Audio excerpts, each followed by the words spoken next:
صلوات بر محمد وآل.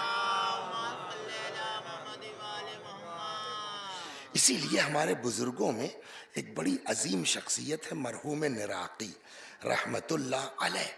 انہوں نے اس بارے میں انہی کی بات آپ کی خدمت میں نقل کر دوں، بڑی زبردست فرماتے ہیں کہ وَلَا رَيْبَ فِي أَنَّ الْاِقْتِصَارَ عَلَى مُجَرَّدِ مَا وَرَدَتْ بِهِ الرُّخْصَةُ بَعْدَ الشُّرُوعِ فِي الْجَوَابِ مشکل. اس لیے کہ یہ بات تو پکی ہے کہ جتنے کی اجازت شریعت نے دی ہے اتنے پر رک پانا مشکل ہے، بہت مشکل ہے. اس لیے کہ جب آدمی کو غصہ آ جاتا ہے نا، کیا نام ہے آپ کا؟ منتظر صاحب کہنے لگے یہ وسیع حسن صاحب کم ہے یار. ہم کہیں منتظر کون بہو سے ہے؟ پاگل ہے، سڑی ہے، بیوقوف ہے، چور ہے، بدماش. غصہ آتا ہے تو ایک کا 10 بولتے ہیں، ہے نا. تو انہوں نے تو ایک ٹھو کہا تھا نا، تم نے 9 ٹھو کہہ دیا، تو ایک تو جواب میں ہو گیا، 9 کا حساب کون دے گا؟ صلوات ہے نا، ایک تو جواب میں ہو گیا نا، 9 کا حساب. لہذا فرماتے ہیں وَلَعَلَّ السُّكُوتُ عَنْ أَصْلِ الْجَوَابِ، اس لیے جواب دینے کے بجائے چپ رہ جانا.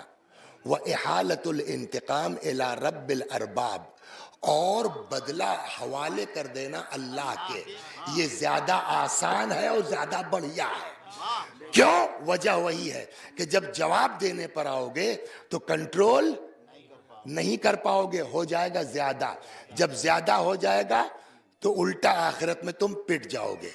تو کہنے لگے صاحب مگر بتیا تو آپ کی صحیح ہے، مگر کیا بتائیں نہیں کنٹرول ہو پاتا. ایسی بات کہہ دی منتظر صاحب نے کہ کیا بتائی برداشت ہی نہیں ہوتا ہے. تو اس کا کیا علاج ہے؟ وہ فرماتے ہیں سنو. ثم طریق العلاج فی ترک الانتقام. تو ابھی دل مانتا نہیں نا، تو اس دلا کو سمجھانے کے لیے کیا کریں؟ کئی نقطے کہتے. نمبر 1، یتنبہ المرء الی سوء عاقبۃ الانتقام فی العاجل والآجل. پہلے تو اپنے نفس کو یہ سمجھاؤ کہ اس بدلے کا جو ہے وہ برائی دنیا میں کیا ہے اور آخرت میں کیا ہے. دنیا میں کیا ہے؟ دنیا میں وہی مثال دہرا دیں کہ انہوں نے خالی ہم کو اتنا کہا تھا منتظر صاحب نے، ہم چوراہے پہ کھڑے ہو کے چور بدماش بے ایمان اور 2-4 جملہ ایسا کہہ گئے جو ہم کو نہیں بولنا چاہیے تھا. اب پبلک بے یاری وسیع صاحب کی زبان ہے یاری، ان کو تو ہم بڑا شریف سمجھتے تھے. بتاؤ یار اتنی بڑی بڑی گندی ننگی پھوہر گاری اور مولانا ہوئے کہ اچھی خاصی عزت تھی، انتقام کے بدلے میں بے عزت ہو گئے. تو دنیا میں نقصان یہ ہوا کہ آبرو گئی، آخرت میں نقصان یہ ہے کہ عذاب ہوگا. صلوات. تو پہلے نفس کو یہ سمجھاؤ کہ بدلہ لینے میں دنیا میں بھی نقصان ہے اور بولیے آخرت میں بھی نقصان ہے. ایک تو یہ ہو گیا. 2، وَيَتَذَكَّرْ فَوَائِدَ تَرْكِهِ، اور اپنے نفس کو سمجھاؤ کہ بابو منا بدلہ نہیں لوگے تو اس کا فائدہ کیا ہے. وَيَعْلَمْ، اور یہ بات اپنے دل کو سمجھاؤ کہ أَنَّ الْإِحَالَةَ إِلَى الْمُنْتَقِمِ الْحَقِيقِ أَحْسَنُ وَأَوْلَى، کہ اس منتقم حقیقی کے حوالے کر دینا زیادہ بہتر ہے، زیادہ اچھا ہے. وَأَنَّ انتقامہ اشد و اقویٰ، اور اس کا بدلہ زیادہ دمدار ہے اور زیادہ شدید ہے. ثم یتأمل فی فوائد العفو و فضیلتہ، اور پھر غور کرے کہ معاف کرنے کے فضائل کیا ہے، معاف کرنے کے. اب یہاں پر میں ایک سوال آپ سے پوچھتا ہوں. اکثر آپ لوگ سنتے رہتے ہیں، ہم لوگ بھی مجلسوں میں کہتے ہیں جب ایک دم خوب مصائب چلتا رہتا ہے نا، اجرکم، بولیے علی اللہ. کیا مطلب ہوا اس جملے کا اجرکم علی اللہ؟ اس کا اجر اللہ پر، اللہ دے نہیں، اس کا دے کا مطلب تو ریکویسٹ ہو گئی نا. اجرکم علی اللہ، جاؤ اس کا اجر اللہ کے اوپر، مطلب اللہ کے ذمہ بقایا، یہی نا مطلب ہوا، اللہ کے اوپر بقایا ہوگا. بولیے دنیا میں کسی کا بقایا اللہ کے اوپر نہیں ہے. ہمارے کہنے سے تھوڑے اللہ میاں آپ کے قرضے دار ہو جائیں گے کہ آپ کہیں گے صاحب ہم گئے تھے کوڑائی مجلس، مولانا نے کہا اجرکم علی اللہ، تمہارا اجر اللہ کے اوپر، تو دیو اللہ میاں. اللہ میاں کہیں گے ہم کونوں وسیع حسن کے بسائے ٹکائے ہیں کہ اگر انہوں نے کہہ دیا تو ہم تم کو دیں گے، تو یہ نہیں ہو. مگر حدیث کہتی ہے ایک آدمی ہے کہ جس کا بقایا اللہ کے اوپر ہے. وہ کون ہے؟ صلوات بر محمد. ایک آدمی ہے. ہمارے کہنے سے تو اللہ بقایا ہوگا نہیں، لیکن اگر اللہ خدا کہہ دے کہ تورے لوگ کا ہمارے اوپر بقایا ہے، تو اللہ ہے بھائی، جس کا چاہے اپنے اوپر بقایا مان لے. تو اب یہ کہتے ہیں سنو معاف کرنے کی فضیلت. انہ ینادی منادین یوم القیامہ، قیامت کے دن پکارنے والا پکارے گا. من کان لہ علی اللہ اجر فلیقم، جس کا اللہ کے اوپر اجر ہے، بقایا ہے، وہ کھڑا ہو جائے. روایت کہتی کوئی نہیں کھڑا ہوگا. مجلس کا اتنا ثواب ہے لیکن مجلسوں والے کوئی ذاکر واکر کھڑا نہیں ہوگا. فلا یقوم الا العافون، قیامت میں کوئی کھڑا نہیں ہو سکتا، اللہ میاں دیو ہمارا بقایا ہے، الا العافون، سوائے معاف کرنے والوں کے. صلوات. اب سمجھے آپ معافی کا کتنا بڑا مرتبہ ہے. سوائے یہ کہاں سے کہہ دیا؟ اب روایت کہتی ہے پتہ نہیں تم کو قرآن میں کیا ہے. سورہ مبارک شورا آیت نمبر 40-42 جا کے پڑھیے گا کہ قرآن کہتا ہے فمن عفا و اصلح.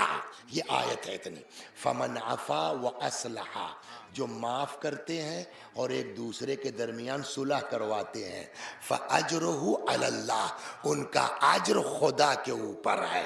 تو جو دوسرے کو معاف کرے اس کا بقایا اس کے یہاں، جو برادری میں مصالحت کروا دے. اب یہیں سے سمجھیے کہ مصالحت کرنے والوں کا جب اجر اللہ کے اوپر ہے تو پھر فتنہ پھیلانے والوں کا حشر کیا ہوگا قیامت میں، جو ادھر کی ادھر لگا کے جھگڑا کرواتے ہیں. صلوات برما، بڑے بڑے ذاکر ایک طرف، بڑے بڑے جو ہے خطیب ایک طرف، بڑے بڑے شاعر ایک طرف، قوم میں صلح کروانے والا ایک طرف. اس کا اجر اللہ کے ذمے ہے. تو جب اس کا اجر اتنا بڑا ہے تو جو ان کی ان سے یہ ماسٹر صاحب تمہیں پتہ نہیں ہے، منتظر تمہیں کاؤ کہات رہے کہ مولوی صاحب یہ ایک جملہ تمہاری زندگی بھر کی مجلس کو برباد کر دے گا. اتنا بڑا معاملہ ہے فتنہ پھیلانے کا، صلوات برما، یار کی وار کرنے کا.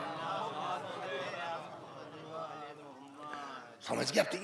لیکن اب ہاں اب اس پر آ جائیے. لیکن تو معافی کا بڑا مرتبہ ہے نا. تو تورا کا نام ہے حسن رضا نے ہم کو گریائی دیا، شریف آدمی ہے، ایک مثال ہے. ہم نے کہا بتاتے ہیں بیٹا، تم بھی کیا سوچو گے.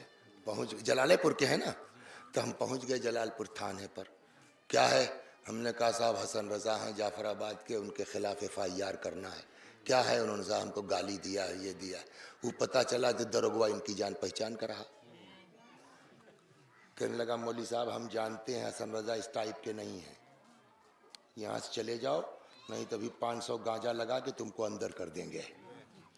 تو وہاں سے منہ پٹائے کے چلے آئے. اب کیا کریں، ایک آدھ بیٹھو پکڑا جو ہے جان پہچان نیتا کے. اکبر پور پہنچے SP صاحب کے یہاں، معلوم ہوا وہاں بھی ان کی جان پہچان نکل آئی. وہاں سے بھگائے گئے. ہم کہے چلو فیض آباد. وہاں صاحب DIG صاحب کے یہاں پہنچ گئے کہ صاحب آپ کے تھانے دار نہیں سن رہا ہے، SP نہیں سن رہا ہے، بات کیا ہے؟ ہم نے کہا یہ ہے. کل اس آدمی کو میں جانتا ہوں. کل کہہ کے تھک کے ہار گئے، ایک ٹھو FIR نہیں کروا پائے.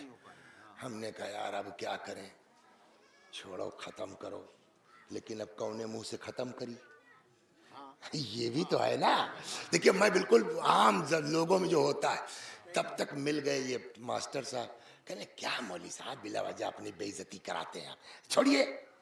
ہم نے کہا ماسٹر صاحب ان کو ہم بخشتے تو نہ، ان کی تو ہم جو ہے وہ چھٹی دودھ یاد کرا دیتے ہیں، مگر آپ کو اتنا مانتے ہیں ہم کہ آپ کی بات نہیں کٹے گی، چلو معاف کیا. کہ تو ہمارا جیرے جانا تھا کیسے معاف کیا. بات سمجھ رہے نہیں سمجھ رہے؟ مگر صاحب ہی بات پورے جلال پور میں مشہور ہو گئی. واہ بھائی واہ، مولانا نے ایک زبان کہا جو ہے وہ اطہر اعجاز صاحب نے معاف کر دیا، معاف کر دیا. ہم خوش. ہم نے پڑھ رکھا تھا کہ فمن عفا و اصلح فاجرہ علی اللہ. جو کسی کو معاف کرتا اس کا اجر اللہ کے اوپر. تو وہاں گئے صاحب, کل معاملہ میں تو گڑبڑ نکل گیا ہمارے. مجلس پڑھی تو اس میں تو یہ کیا, کل گڑبڑ نے. ہم کہے یار اب کیا کریں, تب تک یاد آیا معاف کرنے کا اجر تو ہے. ہم نے کہا اللہ میاں حسن رضا کو معاف کیا تھا ہم نے, اللہ نے کہا عیسیٰ ہے, وہ جلال پور والے خوش ہو گئے معافی سن کے. ہم کو کل پتا ہے کہ تم نے کیسے معاف کیا ہے.